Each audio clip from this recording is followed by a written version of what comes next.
आज हम एक बार फिर से अपने युगवाणी चैनल पर हाजिर हैं। मुद्दा है वेस्ट एशिया वार। वेस्ट एशिया वार पर बात करने के लिए हमारे बीच मौजूद हैं गुलरेज रिजवी साहब। गुलरेज रिजवी साहब जुड़े हुए हैं ऑल इंडिया वजीफ़ा सादात व मोमिनीन ऑर्गेनाइजेशन से। इस ऑर्गेनाइजेशन का काम है शिया बच्चों को एजुकेशन के लिए फंडिंग करना और उनका एजुकेशन का स्तर सुधारना।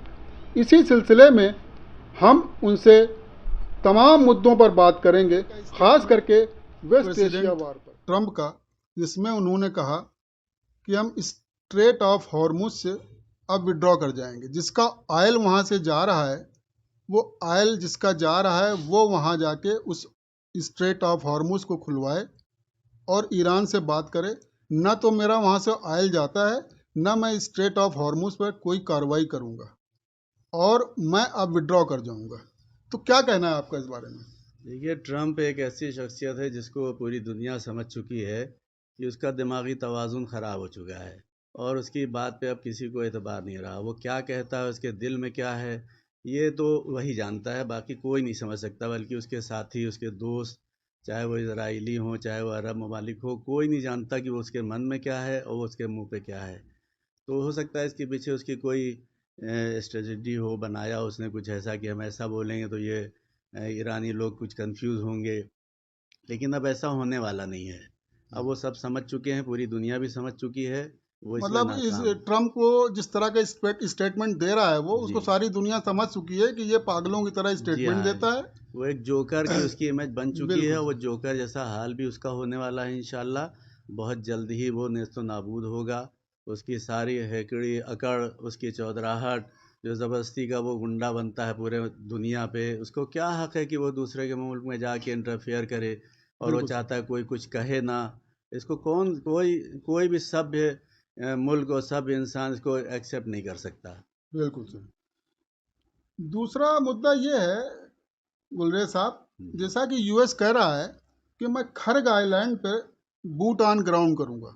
तो जी क्या ये बूट ऑन ग्राउंड कर सकते हैं वहाँ? क्योंकि ईरान की तो धमकी ये है कि अगर ये बूट ऑन ग्राउंड करेंगे खर्ग आइलैंड पे, जो वहाँ का जो ऑयल जी सेक्टर पूरा उनका सेटअप है, वो एनर्जी सेक्टर है, जी जिससे कि 90% ऑयल जो है चाइना जाता है। जी हाँ। तो क्या वहाँ बूट ऑन ग्राउंड करके ये सक्सेसफुल हो पाएंगे? क्योंकि ईरान तो कह रहा है कि आप आएंगे अपने पैरों पे और जाएंगे इंशाल्लाह। क्या जी, कहते हैं मैं कॉफिन में। मैं यही कहने वाला था। इंशाल्लाह बहुत जल्दी पूरी दुनिया देखेगी कि इनकी धमकियां जो है सिर्फ फर्जी हैं। ये वाकई में ऐसा ही कुछ होगा कि अगर ये वहां जाएंगे पैरों पे तो ये कॉफिन में ही जाएंगे। ये वहां पे सक्सेस नहीं हो सकते हैं। ईरान की ताकत को इन्होंने बहुत कम आंका है। ईरान के साथ अल्लाह की ताकत है, ईरान के साथ मासूमीन की ताकत है। और ये वो कौम है जो हमेशा से कुर्बानी देना जानती है। मैं इसमें आपको एक वाक़या भी बताना चाहता हूँ। मेरे एक बहुत अज़ीज़ दोस्त हैं, मौलाना मोहम्मद मियाँ अब्दी साहब। उनकी बेटियां ईरान में फंस गई हैं, वो नहीं आ सकीं। वो वहीं रहती हैं, पढ़ने गई गई थीं।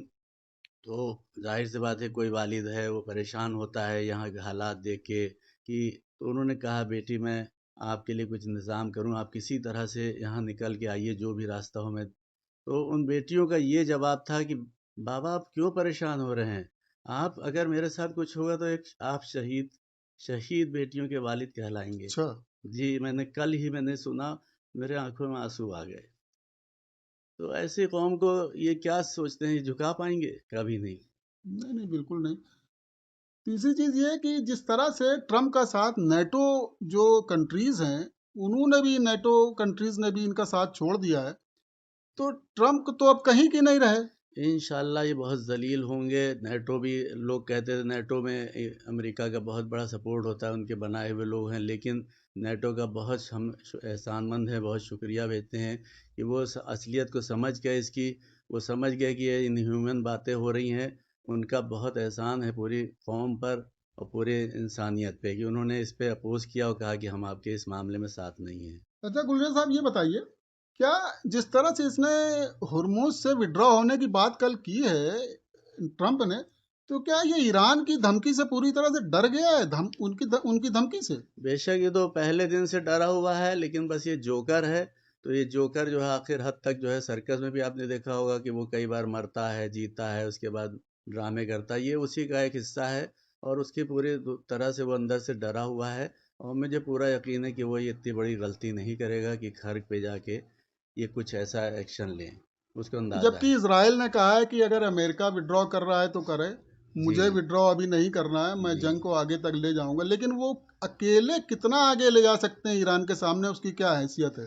कुछ हैसियत नहीं है। अगर ये बीच में ना कूदता ट्रम्प, तो अब तक तो इज़राइल का जाने क्या होता। बेश। अब ये है कि इन्होंने एक, मतलब वही बात है ना कि जो दो खराब लोग एक साथ हो जाते हैं, दोस्त हो जाते हैं, दोनों एक दूसरे के साथ ही। अब इज़राइल को भी, अमेरिका को भी समझ में आ गया है कि हम बहुत बुरे फंस चुके हैं, लेकिन अब उससे निकलने की कोशिश कर ये रहे बात हैं। आपने जी, बहुत सही की कि अमेरिका को इस समझ में आ बिल्कुल गया है कि हम इस जंग में फंस चुके हैं फंस चुके और हैं। हमको फंसाने वाला है इसराइल। इज़राइल फंसाने वाला है, वो हाँ, समझ चुका है, और इंशाल्लाह इनकी भी दोस्ती बहुत जल्दी ख़त्म होगी और ये नेस्तो नाबूद होंगे।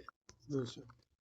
अच्छा, ये चार देशों की जो पाकिस्तान में जो इस जंग को ख़त्म करने के लिए जो मीडिएशन कर रहे हैं, जी, पाकिस्तान है, सऊदी अरबिया है, टर्की है, एक देश और भी है। जी, तो क्या ये किसी हद तक ये सफल हो पाएंगे? जिस तरह की ये यहाँ उनके फॉरेन मिनिस्टर्स आए हुए हैं और यहाँ जी, मीटिंग करते हैं जी, पाकिस्तान में, इस्लामाबाद में, जी।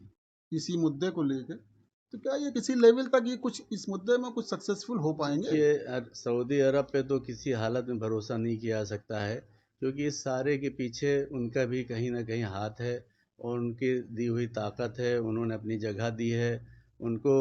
पूरा ये फंडिंग की है पूरी। फंडिंग की है, हाँ, और वो ये चाहते हैं कि ये ईरान का यहाँ से साफ, पत्ता साफ हो। हाँ। लेकिन वो इस मुगालते में है। इंशाल्लाह वो भी बेनकाब होंगे। मैं तो इस बारे में ये कहता हूँ, क्योंकि जब इमाम हुसैन अलैहिस्सलाम और यजीद की भी जंग हुई, तो जब ऐसे इमाम हुसैन अलैहिस्सलाम की नस्ल में हम लोग हैं, तो क्या यजीद की नस्ल नहीं होगी क्या? ये बिल्कुल। सऊदी अरब वाले ये उसी नस्ल के हैं, वो अपनी असलियत दिखाएंगे। हाँ, वो उनका खून बोल रहा है, वो उन पे भरोसा नहीं किया जा सकता है। बिल्कुल। अच्छा, ये बताइए, आज करीब 34 डेज हो गए जी, जंग को शुरू हुए। भारत जैसे हमारी कंट्री बहुत बड़ी कंट्री है, जी, बड़ी पॉपुलेशन है, बहुत ज़्यादा इफेक्टेड है। तो भविष्य में इसका जंग का असरात इंडिया में क्या होने वाला है, कुछ इस पर रोशनी डालें। जैदी साहब, अभी भी असर तो पड़ना शुरू हो गया, और अभी भी देखिए कई कई स्टेट्स में, कई शहरों में डीजल को लेके, गैस को लेके प्रॉब्लम हो रही है। अभी जिस तरीके से, जिस फरावानी से हमारे यहाँ गैस थी, जिस फरावानी से पेट्रोल डीजल था, अब वो कमी आने वाली है। कह ज़रूर रहे हैं कि 7 दिन का स्टॉक है, लेकिन 7 दिन कुछ नहीं होते, तकरीबन ख़त्म, स्टॉक जी, खत्म ख़त्म होना पे हो है। रहा है। हाँ। तो अब ये हम लोगों को तो इसमें, हम चाहते हैं कि हमारा हमारा मुल्क तो हर तरह से साथ है उनके, लेकिन हम ये चाहते हैं किसी तरह से हमारा मुल्क भी इसमें इंटरफेयर करके इस जंग को रुकवाने की कोशिश करे, और वो इसमें सक्षम है, कर सकते हैं। एक ताकत है, हमारा मुल्क बहुत बड़ी ताकत है।